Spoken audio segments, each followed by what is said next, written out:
You know, I guess my niche, if you want to call it that, in this profession, every place that I've gone, every job that I've taken was at a place that needed some help. And when this job came open, obviously the program wasn't where it needed to be and needed some help.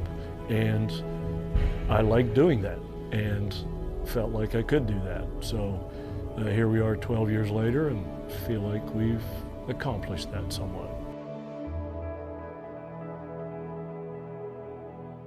I think I got special permission to play in our Little League when I was 8 years old. The age for the league was 9 to 12, and they let me play as an 8-year-old.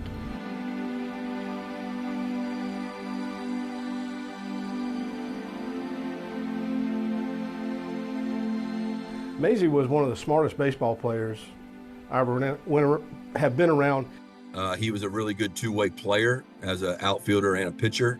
A great base runner, base stealer, great bunter as a player. You know, you never think about life after baseball until after baseball hits you. So my dad was a coach. He taught me a lot. I picked some things up from my college coach, Bill Wilhelm. As I was playing, I kind of figured that I would gravitate toward that. It kept me from getting a real job, and it was something I loved. So I always kind of knew that I would do that.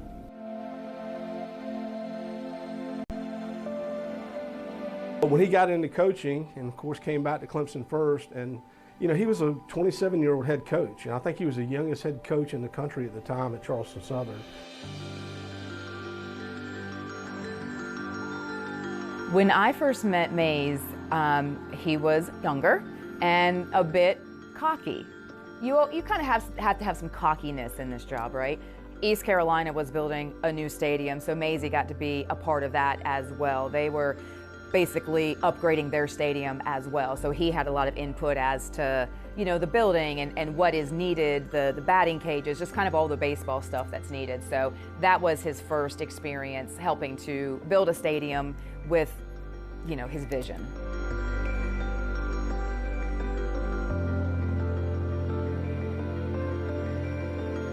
I brought him in as the pitching coach, but once we sat down and looked at our staff, you know, the bottom line was he was the best available coach to both call the pitches and coach the base runners and help run the offense.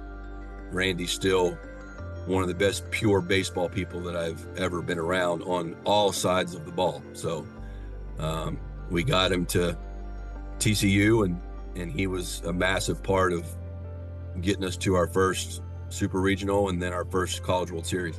And he knew about West Virginia baseball before we got here. I mean, you know, he's been in the business for a long time. He knows sleeper teams, and he thought this was like a sleeping giant, especially when you're going into the Big 12 and you have a chance to be this team that is away from all of these other Big 12 teams that was all about timing.